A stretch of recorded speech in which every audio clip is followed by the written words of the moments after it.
Welcome back to podcast Conversations on Philippine History, Politics, and Society. I am Vekal Porha. I am Nican Milaria. At ako si Joselito Ebro. At ngayon ay ipagpapatuloy natin ang ating current season na bagay-bagay, Objects of Philippine Life. And today, we're exploring something that literally changed how millions of Filipinos would identify themselves and their descendants forever. So isang libro, 175 years ago, na hanggang ngayon ay hinuhubog pa kung sino talaga tayo. A book so powerful that it created myths that persist even now. How many times have you heard someone claim that they have Spanish blood because they have a Spanish surname? Na parang, ano kami, Santos kami, o Cruz kami. So may Spanish blood kami. Sound familiar? Ako, lagi ko lang sinasabi na, Espanyol kami kasi Ebro. May Ebro River. Hindi, biro lang. Ebro River.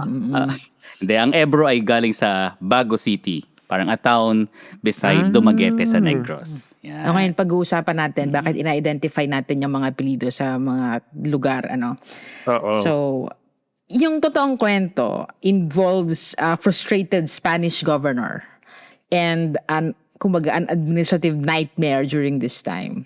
And a catalog containing over 60,000 names that would be distributed across the archipelago like a massive naming lottery. Uy, lottery. Parang mga online casino lang. Ha? Okay, the Catálogo Alfabético de Apellidos of 1849, si Governor General Narciso Clavería's solution to a colonial headache that had been building for 3 centuries. So imagine thousands of people sharing the same religious surnames like De La Cruz, De Los Santos, De Rosario. Tax collectors couldn't figure out who owed what. So church ministers worried about accidental incests. So it was chaos. Okay, so ngayon, we'll uncover how this single decree transformed Filipino identity and why understanding this history matters para sa, what we think of ourselves as a people. So pag-usapan na natin the story of the book that renamed the nation. To understand why the Catálogo de Apellidos came to exist, we need to picture the Philippines in the 1840s. So, 3 centuries of Spanish colonization had created an unexpected problem. When Filipinos converted to Christianity, they were actually forced to adopt Christian names, di ba? Kailangan kapag bininyagan ka, meron kang Christian names and surnames. Kaya nga, pinaka-common na apelyido sa Pilipinas ay De La Cruz or Cruz, di ba? Of the Cross, De Los Santos, of the Saints, De Rosario, of the Rosary, so on and so forth. So, these names show their new faith and actually their devotion. Pero there's only so much religious names or terms that can be used as surnames. So ang tendency, maraming mga tao, pare-pareho ang pangalan.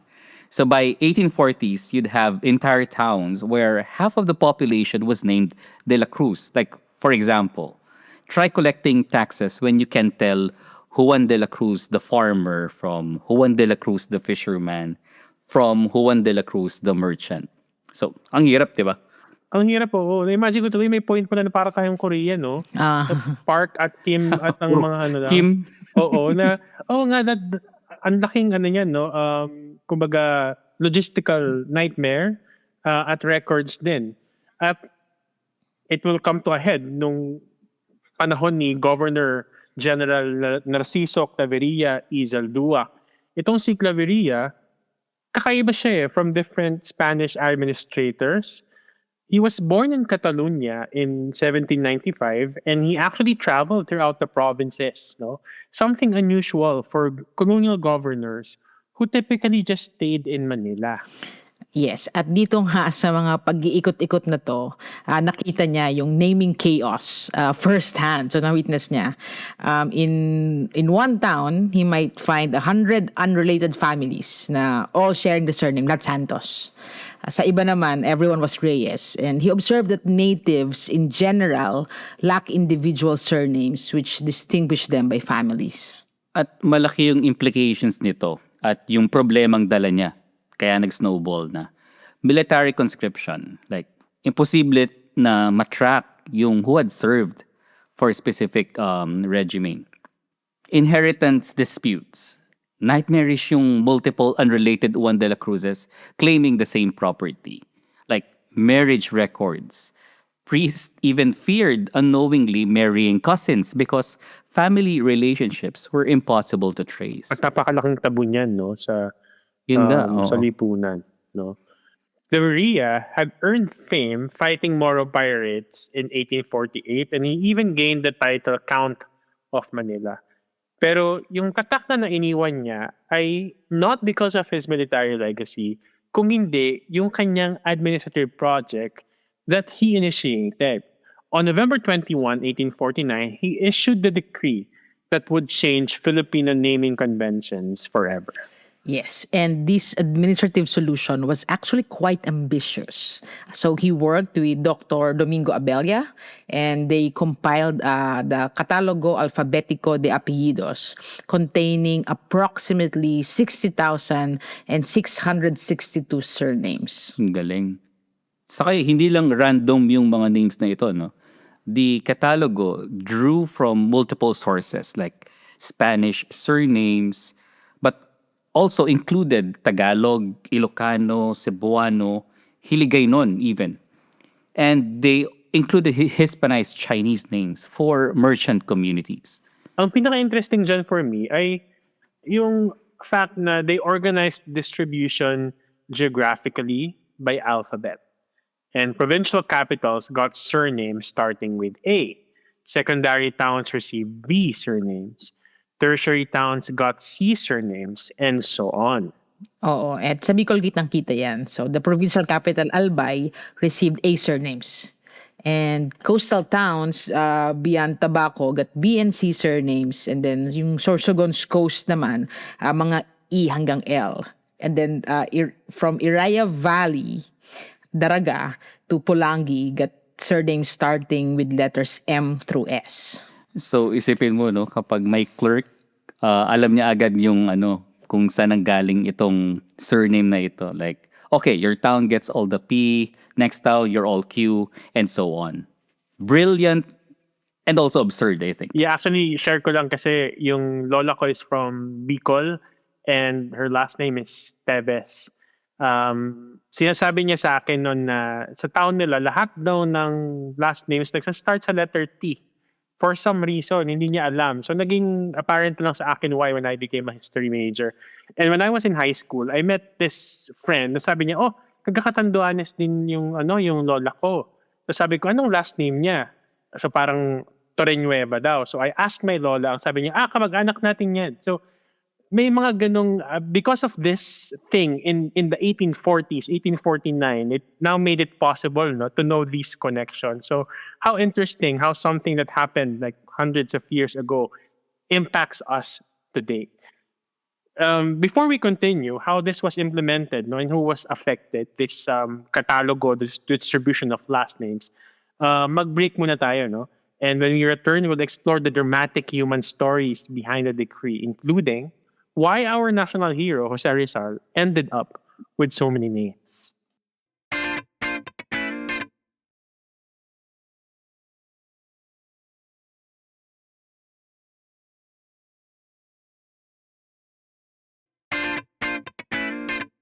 So welcome back to podcast. Pinag-uusapan natin yung Catálogo de Apellidos. And ngayon, titingnan naman natin kung paano actually in-implement itong decree na ito. At pag-uusapan din natin yung ilang mga complications or human dramas na sinanhi ng decree ni Governor General Clavería. So the implementation happened through the colonial bureaucracy. Provincial governors received catalog copies and allocated surnames based on town populations.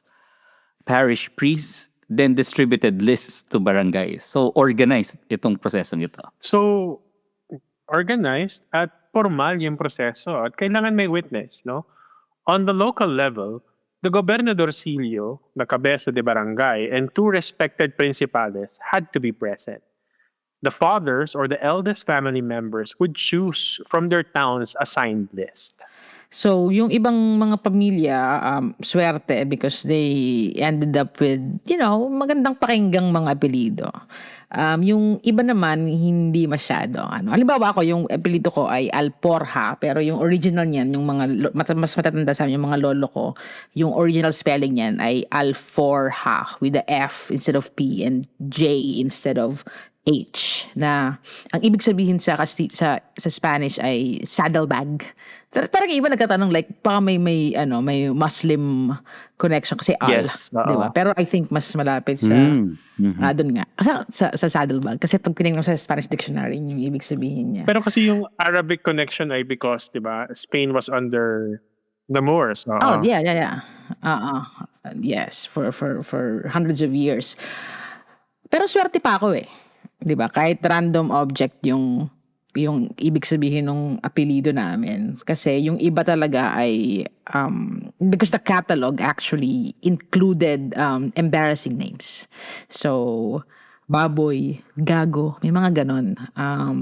Even Bayag and Puki, Puqui, yung spelling, and I think merong colonial connotation, di ba? Like, sinadya siya. Yes, oo. Mm-mm. Yun nga, sabi nga ng historian na si Ambeto Campo, unlucky were the families that were stuck with surnames like Baboy and Gago. These typically went to latecomers with limited choices. But let's talk about who actually had to follow this decree, no? Because implementation varied dramatically across different groups. So halimbawa, yun nga, yung mga Muslim Filipinos sa Mindanao at sa Sulu, largely escaped the decree. Kasi nga, di ba, tulad ng pinag-usapan natin last episode, Spanish colonial control never really extended to these territories and sultanates. So they maintained de facto independence, kumbaga. Chinese Filipinos, on the other hand, received special treatment reflecting their economic importance. Pure Chinese merchants often retained Romanized Chinese names. Chinese mestizos had even more flexibility, creating those distinctly multisyllabic surnames that we know today, like Kohuangko, Yuchenko, Limhoko, etc. The group, of course, with the most extensive exemptions ay ang Principalia or yung native elite. If you could prove four-generation usage of a surname or descent from pre-colonial rulers, then you're allowed to keep your name. Kaya meron tayong mga indigenous and noble-sounding surnames ngayon like Punong Bayan, Agbayani, Salamat, etc. Tapos syempre yung mga katutubo, indigenous people sa Cordilleras at yung mga lumad sa non-Muslim parts of Mindanao, hindi rin sila nasali sa naming decree na ito dahil na rin sa kanilang geographic isolation at syempre yung kanilang fierce resistance. Kasi nga, the Spaniards never really conquered Cordillera Central during 3 centuries of colonization. So while Christianized lowlanders bore the decree's full impact, significant population ay hindi naman talaga nagkaroon ng or hindi nila finalo. So they maintained autonomy over their identities. This differential implementation created the complex naming landscape that we see today. Now, of course, the most dramatic stories resulting from this effort, no, ng pagbabago nga at pag-assign ng names, it come from the stories. The most dramatic stories come from those who resisted, and I think there's no story that better illustrates the chaos and the injustice that this surname decree created than Jose Rizal's mother, no, si Teodora Alonso. Yes, so the Rizal family surname situation was incredibly complicated. Kasi di ba, Jose Rizal's full name was actually Jose Protasio Rizal Mercado y Alonso Realonda. So, bakit ang dami? Sabi lagi ng mga bata, It all goes back actually to that 1849 decree at yung naging resistance ng kanyang pamilya. So explain natin yan. Jose's paternal family were originally Mercados. His father was Francisco Mercado, whose own father was a Chinese mestizo who adopted the name Mercado, meaning market, supposedly because he was a merchant. So this was before 1849. So they had this established surname. But when the decree came, some overzealous official decided na Uy, yung Mercado, masyadong common yan. So, he tried to force them to change to Rizal, which means green field or new pasture. The family resisted initially, but eventually, they had to use both names for different purposes. So meanwhile, Teodora's side was equally complex. She was born Teodora Alonso, so anak ni Lorenzo Alberto Alonso. But the decree tried to assign her family the surname Realonda. Kaya lang ayaw niya and insisted on keeping Alonso. Yun nga, yung madalas na binabanggit about Doña Teodora ay yung 1872 arrest niya when Jose Rizal was only 11 years old. Teodora was falsely accused of poisoning her sister-in-law. For this, she was imprisoned for 2 years. Haba. Oh, outrageous to, no? Kasi si Doña Lolay, no? Si Teodora, kung totoo isin, ay galing sa isang reputable family. Tapos she was treated as a criminal. At sabi nga ng biographer ni Rizal, no, isa raw to sa mga matatinding childhood trauma ng batang si Pepe. Yes, but it got worse kasi in 1891, when Doña Teodora was already 64 years old at halos bulag na dahil sa katarata, they arrested her again for the crime, di umano, ng paggamit ng kanyang birth surname na Alonso, imbes na yung decreed name nila na at this time ay Realonda de Rizal. So this time, they forced her to walk from Manila to Santa Cruz, Laguna. Yun nga. So imagine, elderly, nearly blind woman walking 85 to 90 kilometers over 4 days through mountains and rough terrains, supposedly because she deliberately misidentified herself. Kahit sabi ni Rizal na she's always been Teodora Alonso. But of course, this was 4 years after the publication of Noli. Tapos, nangyari na din yung Calamba Hacienda scandal.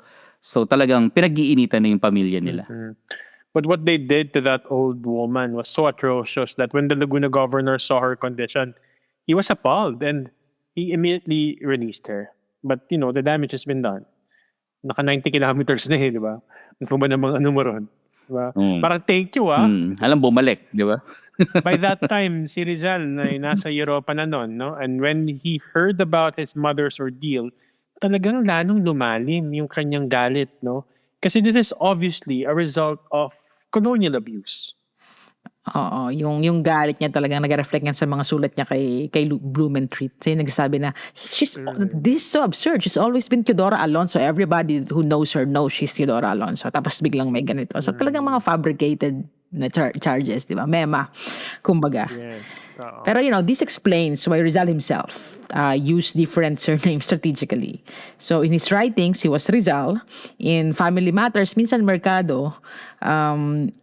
And his full name acknowledged both the imposed and inherited surnames, kasama yung sa kanyang nanay.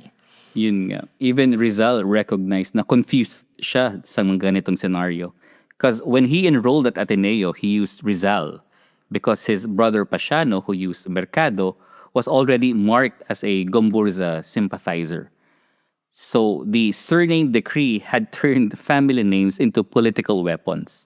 Just think about the irony, no? The decree meant to simplify administration, but it created such confusion that our national hero needed 6 names to navigate colonial society. 6 names, no? Ako, 4 yung names ko, nagrereklamo na ako. Si Rizal, 6. Jose Protasio Rizal Mercado y Alonso Realonda. And each name carrying its own story of compliance, resistance, or strategic adaptation. So Teodora's imprisonment over her surname turned into some kind of a family legend or lore. So yung mga descendants nila or the Rizal children grew up knowing that their mother suffered for refusing to surrender her name. Diba? So isa pa yan sa mga lalong tingkad ng kanilang nationalism, yung sense of justice, at syempre yung resistance sa sa mga walang hustisyang otoridad or implementation of power. Well, pinapakita rin yan yung nung decree ay isang mechanism ng colonial state noon to have more venues to control the people. The decree established 8 days imprisonment or 3 peso fines for unauthorized name changes. Imagine. So documents lacking registered names became invalid also. And these patterns of distribution created lasting regional identities. Well into the 20th century, Filipinos could guess someone's provincial origin from their surname's first letter. Argao, Cebu became known for all the last names that started with Villa or with Al surnames. Tigbawan in Iloilo, concentrated T surnames. Yun nga, yung hometown ng lola ko, Catanduanes, it's all T surnames then. Yes. So kung tusin, yung sistema ng pagpapangalan na nagmula sa Katalogo created artificial regional identities. So yung mga unrelated families, sometimes they ended up sharing surnames simply because their ancestors lived in the same town nung mga panahon na ito. So kumbaga, geography was able to determine identity. So pero bago natin pag-usapan what this all meant culturally, let's take another quick break.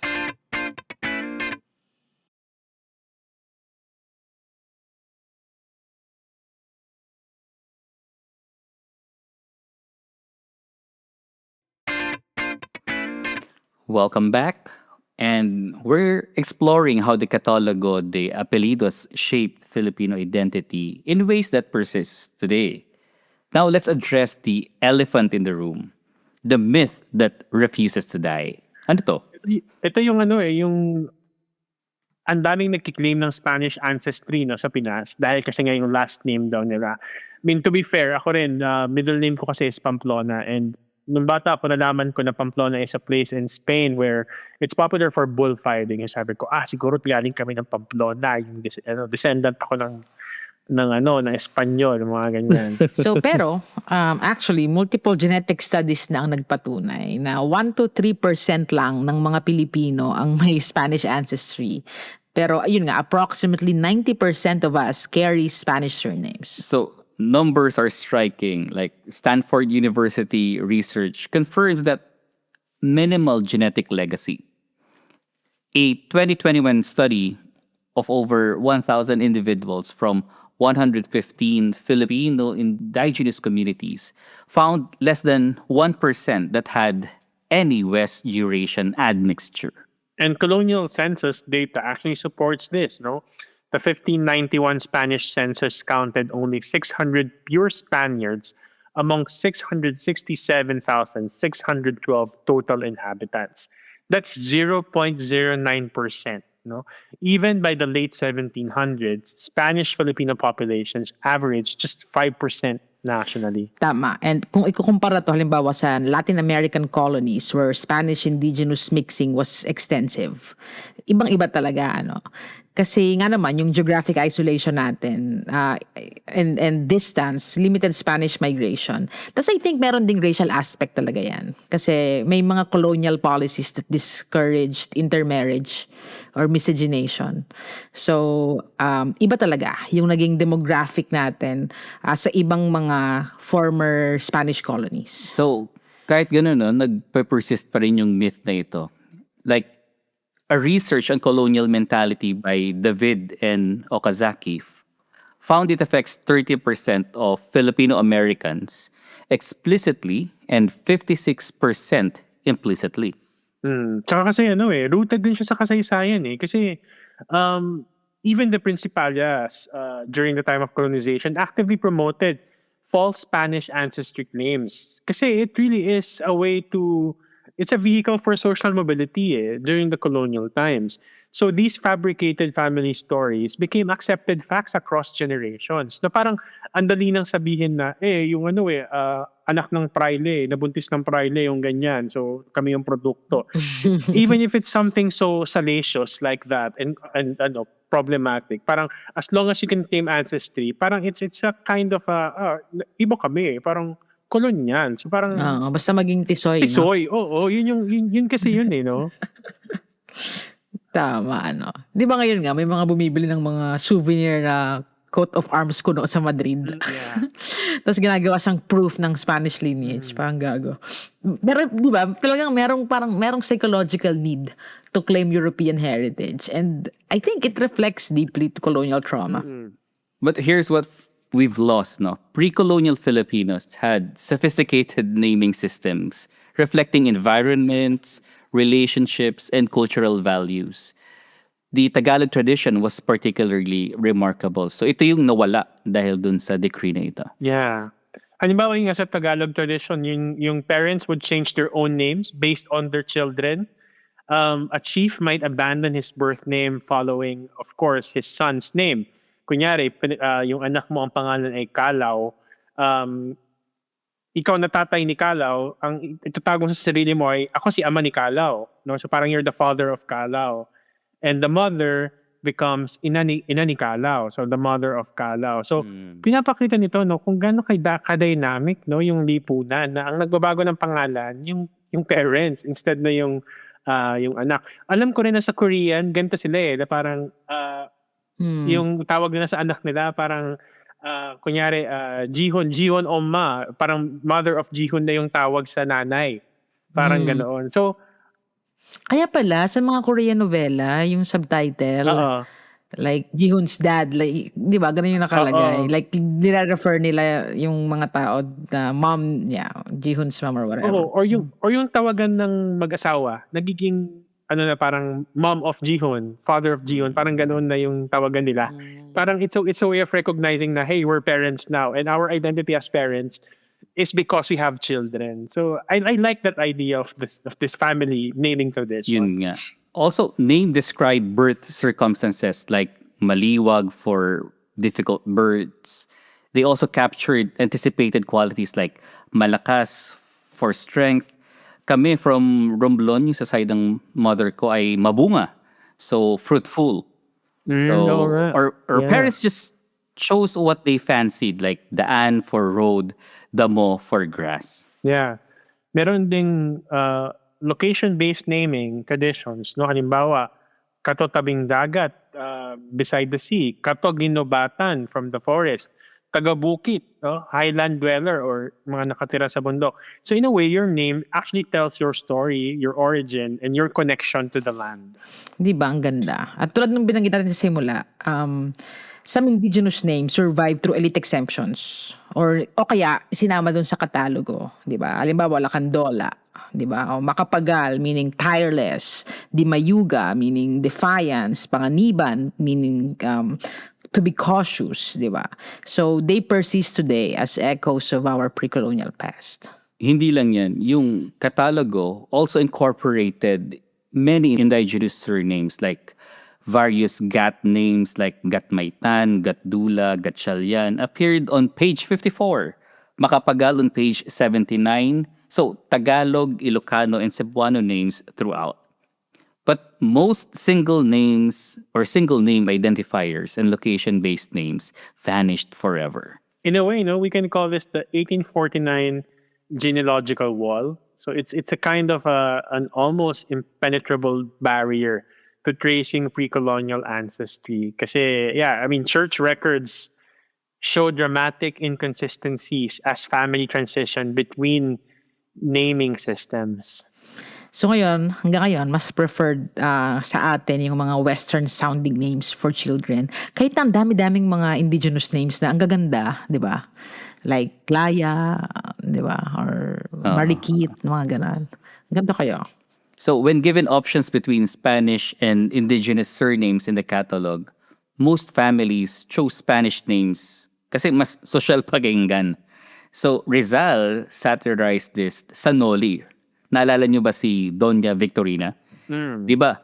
When she married the Spanish guy, pinalitan niya yung pangalan niya to Espadanya. Pero para mas distinguish, dinoble niya yung de. So Doña Victorina de Espadanya. Grabe no, even the naming, no, kitang-kita mo talaga yung mga ganyang interesting Saturn na ginamit sa de Espadanya. I think baka nga may kind of wordplay pa dyan or something.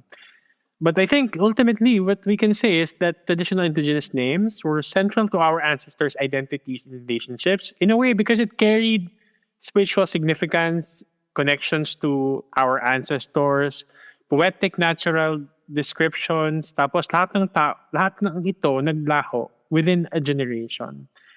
The catalog transformed identity from something meaningful and organic into something administrative and imposed. So here we are, 175 years later, the Catalogo's legacy shapes Filipino identity in ways most people don't even realize. And modern technology now is finally helping us understand the truth. DNA testing increasingly disproves Spanish ancestry claims, no? At nire-reveal nito, like yung mga 23andMe, yung mga ganyan na by family tree, DNA testing, it reveals na a lot of Filipinos are predominantly Austronesian, Chinese, and Malay ang kanilang genetics.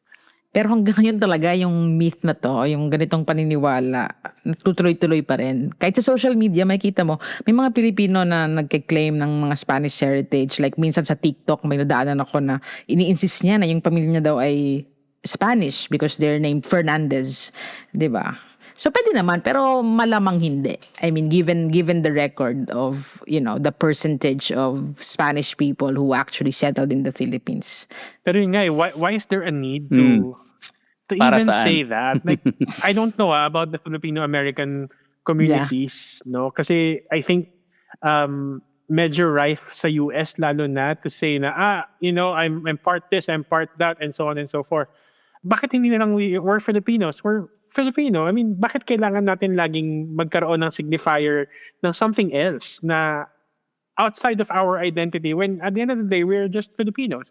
I mean, the fact that I have, kasi yung last name ko, I think is a good example of this mixing, no, na parang my first name is a mix of Chinese and American, tapos my last name is very Spanish sounding. So parang halo-halong kalamay. But that's the Filipino identity. I mean, there's really nothing we can do about that. That's it for our episode on the Catálogo de Apellidos, the book that renamed an entire nation and created myths that persisted 175 years later. So, next episode, we'll explore one of the most famous paintings in Philippine history. Here's our clue. It's massive, it's a national museum, and it depicts a scene so brutal that women supposedly fainted when they saw it first in 1884. Medyo halata na kung ano ito. Anyway, hulaan niyo yan. Obvious. I-comment nyo sa aming social media pages at bisitahin nyo na rin ang aming website, podcast.org. Maraming salamat sa pakikinig. Until next time. But for now, have a good day.